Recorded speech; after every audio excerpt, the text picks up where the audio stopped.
Hello, everybody, and welcome back to the 2-Minute Warning Podcast. A little bit of a while since we have one of these. We don't even have topics for today. We're just going to do off the cuff. I am joined here by Zach Solkis, Will Smith, and Bobby Black, but he apparently he's too stupid to say anything. So we're just going to jump right into it. What do we want to talk about first, guys? We got NFL playoffs coming up. I think that's a great, starting point. All right. Anyone? Well, how about you start off with that? You're our football I football can guy. definitely I can see Bills coming out to the Super Bowl. Yeah. I don't know if they're gonna win or not.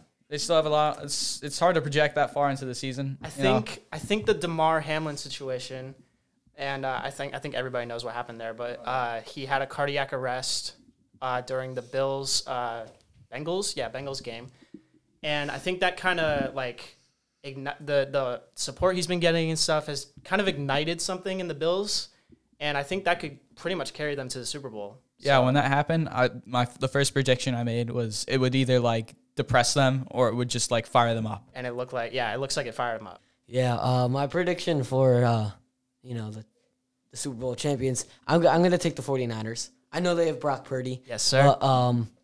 Good top 4 running back. Good wide receiver core. Debo just came back, I think, this week. Amazing O-line. Amazing O-line. Great defense. Yep. Good middle linebacker. Good secondary. Yeah. Nick Bosa. They got a good defensive line. They have a great team. Right. Yeah.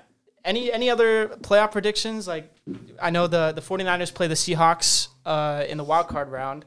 I think Seahawks are kind of overrated, so I think we might have that in the bag. I think Geno Smith, he's overrated. I think that the Giants are going to make it to the NFC Championship. You're very stupid.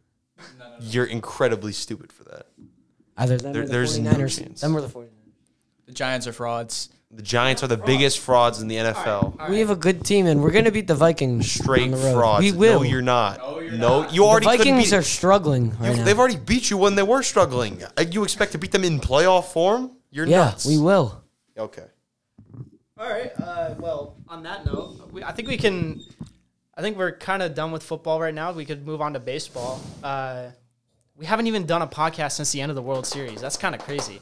And Bobby's slapping his legs right now. He's ready to talk. We're going to edit that out, right? Bobby is ready to talk. So let's Are we hear going what to Bobby edit has that to out? say. No, we're not editing that out. We're not. Yeah, we're well, not. I'm saying that we're going to edit it out. Podcast. Off the Dome Off the podcast, Dome. Bobby. Let's go. Correa, Yeah, I mean. Mets are looking to sign him. I don't know what's going on with the physical, but All right, I'll give the rundown. Giants signed Carlos Correa, and everything's looking fine. We're literally about to have the introduction press conference of him, and the night before that happens, the deal I guess just falls through, and everybody's like mass hysteria, and what they say is they had a problem with his physical. And apparently it was something about his ankle and how there's like a plate in it, and it looks like he could need season-ending surgery or anything along those lines. But apparently it just looks so bad that the Giants didn't want him, and now the deal has moved over to the Mets. And apparently there's some confusion on whether he'll even go to the Mets now. But I'll let Bobby take it from there. What are your thoughts, Bob? I'm a Mets fan. I like Correa, but I do not think he will go to the Mets. I think that the physical will be enough for the Mets to turn him down, but he can join Trevor Bauer on the Savannah Bananas. In other news, the GOAT, MVP, most deserving player of all time to receive it, Aaron Judge, has re-signed with the New York Yankees. As I predicted when we started this podcast, I'm pretty sure on the first day of this podcast, I said he'd re-sign with them. Bobby kept saying he'd go to the Mets. Truman kept saying he'd go to his Giants, but he just knew what he wanted. He stayed where the winners are. Winners? You guys haven't won in 10 years. Yeah, I wouldn't say that. 15 I would years. not be talking as a Met fan who can't even All right. win. In When's the last time you went to the World Series, buddy? 2009. 2015. 2009. 2015. Crazy. Exactly. Yeah, what happened? Oh, that's right, almost off a sweep if it wasn't for one game. Exactly. I would not be talking. Yeah, I mean, didn't the Mets go Sold David Wright's whole career in the span of a week. Don't talk about David Wright. I'll speak on David Wright. You sold his career in a week that year. Don't be talking about being a winner. All right. Here's my kind of thing. I saw this on, I think, Instagram or something. But like there's some stat about Mike Trout where he's like a bunch of Hall of Famer players or something where they all have this certain stat and where like they all have a World Series and Mike Trout doesn't. I think that's just tragic, honestly. Like the Angels have wasted Mike Trout's entire career. And if they sign Shohei Ohtani again, they're going to waste Ohtani's whole career too. I think Ohtani needs to get out of there. And I don't know. What are you guys' thoughts on Ohtani going somewhere else? I think he should go to the Mets and join Kodai Senga. I see him going of all places. Okay. The Minnesota Twins. Minnesota Twins. That ballpark, I feel like it would be a show. Putting him in that ballpark with that lineup that could actually use a guy like him on both the pitching side and the hitting side. I mean, I wouldn't want to see it as a Yankee fan, but I feel like it would be doable. But I don't know if they have the money for it. I feel like the Twins would be more appealing if they saw Correa, but the Twins are kind of just, I mean, they're not really anything right now. Like, That's why they would need him. I guess. I feel like they should just, I mean, they don't even really have anyone to sell. I guess they could get him. Is Joey Gallo on the Twins? Did he sign with the Twins? I don't really He know. signed with the Guardians. I know it was one of those teams, but since the shift is gone, I think he's going to be a real impact in baseball again. Yeah, I mean, the shift has kind of been screwing over a lot of players who are, like, for example, like Brandon Belt on the Giants. Really just a lot of players hitting right to people because of the shift. And now that that's gone, Bobby's laughing right now. Apparently Joey Gallo is on the Twins. But I think with the shift gone, we're going to see a lot higher batting average. I think last year's batting average, like as a league, was lower than like any batting average we've ever seen as a league. So hopefully the end of the shift will put up some good batting numbers for players next year. Let's talk about more Mets offseason signings. More Mets offseason. So, all right. Let's. Justin Verlander. Yep. We grabbed him. Great pitcher. Did lose DeGrom to Texas though. Yeah, he only plays kinda 4 rough. games a year, But so you it doesn't matter. You turned DeGrom. You turned DeGrom's contract into like 4 different pitchers or 4 different players. So that's pretty good. And we re-signed Nimmo and Edwin Diaz, and that's all I can think of right now. Yeah. All that for a first-round exit is absurd.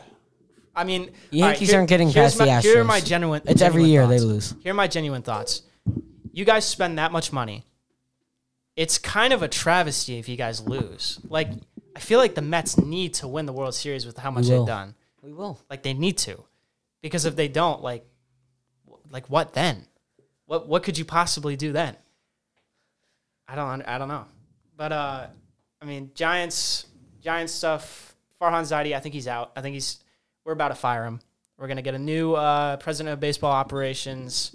We're just gonna restart. Farhan Zaidi's 5-year plan just didn't work out. Yeah, those are my thoughts on that. Can I say arson? Oh, yeah. Bobby wants to talk about the Aaron Judge thing. All right. Yeah. The Giants apparently signed Arson Judge, not Aaron Judge. Was it John Heyman? Yeah, John Heyman put out the tweet. And he got Aaron Judge's name wrong. Every single Giants fan, I think, has like verbally banned John Heyman from San Francisco for life. I don't think he's allowed to go there anymore because he tweeted out the Giants signed Arson Judge. So there's that. So do we want to move on to a different sport? What else do we want to talk about? NBA. NBA. I'm a big fan of Pelicans and Spurs. Yeah, I mean, Warriors, with how they're playing right now, I don't think they can keep going like this. They need to make a change pretty fast. Yeah, well, I was reading the stat. The Warriors are 3-17 on the road. Yeah, and terrible 16-3 on the home. Terrible road. That's not going to work in the playoffs. I mean, it really won't. if they have a lower record than the other team, they're just gonna. Yeah, it's just gonna fall through. Yep. I was going to say the Boston Celtics, weren't they close to about 7 straight at-home losses and like 2 to the Orlando Magic? Yes, they did. They did lose a lot of games back-to-back against the Orlando Magic. One of them without Tatum, but as the number 2 seed in the Eastern Conference, you should not be losing 2 games to the one of the worst seeds. But I hate the Celtics. Yeah, Same here. I don't like him either. I like that we beat him last year, though. That's pretty cool. Who's we? The Warriors. Oh, that 3-17 team on the road or at home. I don't Yeah, remember that's which one. this year. I'm talking about last year. Okay. I don't think anybody in this room likes the Celtics, right? Well, no, Zach does. Zach's the Celtics. Wait, you don't like? I the don't Celtics? like the Celtics. No, I'm a Celtics hater. Yeah, see? I guess you're a Yankees fan. That makes sense. Yeah. Shut Dude, up, the Bobby. Yankees aren't They're bad. not going to win 82 games this year. With your lineup, other than pitching, you have no offense to back up that pitching staff. We do. Ready? Brandon Nimmo. Brandon Nimmo. Starling Marte. Ooh, scary. Carlos Correa if we sign him. Yeah. Pete Alonso, Francisco Lindor, Eduardo Escobar, Mark Canha. I mean, I could just keep going down They were the so line. intimidating. They We lost in got the Omar first round. Narvaez. He's a good offensive I catcher. will admit.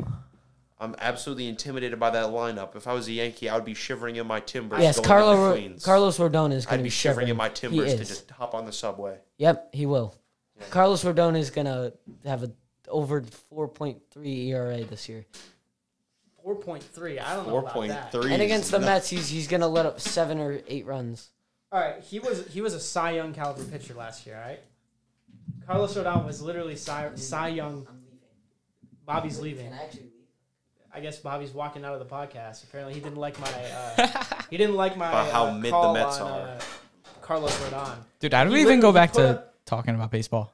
What? How do we even go back to talking about baseball? The most average team in I baseball, by the I way. don't know. Yeah, but That's Carlos Rodon, he literally put up Cy Young caliber numbers last year. I don't understand why Bobby has such a problem with him. Maybe just because he moved to the Yankees and shaved his beard. Judge, he's going to get injured. Oh, Bobby came back, said Aaron Judge is going to get injured. Very nice. I don't know. I guess we'll just have to continue without Bobby. But All right. do we want to say anything else before we? I mean, we should touch Hop on for the NHL. There's not much going on other than just the Bruins are dominating right now. Bruins dominate? I feel like they always like. Yeah. Maybe it's just because that's one of the only teams I know, but I feel like they're always dominating. Yeah. Oh, yeah. Current record is, I think it's over 30 wins and 4 losses. Yeah, 32 wins, How 4 many- losses. Do you know how many games they play in a season? I feel like I don't know how many games they play. I know they play a lot. Like, Yeah. It's close. I think it's a little bit above 70. That's crazy. Yeah, I didn't it's know a they lot. played that many. Well, I think. I mean, if you guys want to talk about, both Will Smith and Zach are on the wrestling team. If any of you wanted to talk about wrestling news or anything like that, There's not really much to talk about. I mean, we've as a team we started off hot. Now it's kind of cooled down going into some harder teams, but we're looking to get that record back up again. We're still above 500. It's just a lot Yeah. closer than we would like to be. yeah. it's fair. It's fair. Just a side note: Bobby has returned to the podcast. Let's hear it. All right. What do you want to say, Bobby? Yeah. Let's hear it. Law basketball. Varsity. JV Demons. JV Demons. I'm going to start with varsity, all right? Okay. Varsity is, I believe, 5-1. Very nice. Top very nice. 20 in the state, Very cool. I think. That's what my friend Tanner showed me. You never know. He could be lying. But we're a good team. Good, well conditioned. We're gonna face Lyman Hall on Tuesday, and then one of our toughest opponents, Hill House, on Friday. Yeah. I think. But our JV team is 2-4. Absolutely stacked with some demons from the paint. Yes, we did lose to Foreign. That is unfortunate. We're looking to get our 3rd win against Lyman Hall. Lyman Hall beat Foreign, so Yeah. So if you beat Lyman Hall, you basically beat Foreign. I know. Well, we play Foreign again, and Yeah. I mean, who do you think your hardest opponent is? Is it Hill House or no, Notre Dame was Haven by far. Yeah. They were top. They're top They're 5 top. in the state. They're top in most sports. All right. I mean, any other things we want to talk about? Kenny Galladay caught a touchdown. Wait, what? His first Giants touchdown in 2 years. 18. After using so much money on him, it doesn't matter. He caught a touchdown. He's been in the league for 2 years, or he's on the been Giants for 2 years. On the Giants for 2 years. So for 2 years, and what position is he? He's a wide receiver, and for 2 years he didn't catch a single touchdown. How much money were you giving him? How much money were you giving him? I don't remember the contract. was a lot of money. But was it a lot? It was a lot of money. A lot. That is rough. That's like Jonathan Taylor this year on the Colts. Anyways, and to wrap up the football season for Law, Oh yeah, I guess we we didn't talk about there's that. so much stuff we didn't touch on. Talk about John Nider being Gatorade Player of the Year. Oh yeah, John Nider Gatorade Player was of the Year, named John Nider. Very Gatorade cool. Player of the Year, which is nice. So for playoffs, we did really well. I think we went really far. We achieved all our goals for the season. It was kind of sad for Notre Dame to almost lose to a Division III team. Yeah, that is fair. I mean, that game. I went to that game. I think everybody at Law went to that game. Dude, it was just heartbreaking to watch. The final quarter was just heartbreaking. But I think you guys pulled off an amazing season. Really, just really great. Yeah, that's all I gotta say about that. Play the outro. It's an outro, not an All intro. right, so that is it. That's it for the 2 Minute Warning podcast. I guess we'll see you guys next time. A little bit of a weird podcast, but I guess that's how we roll. So see you guys Peace later. out. Peace out.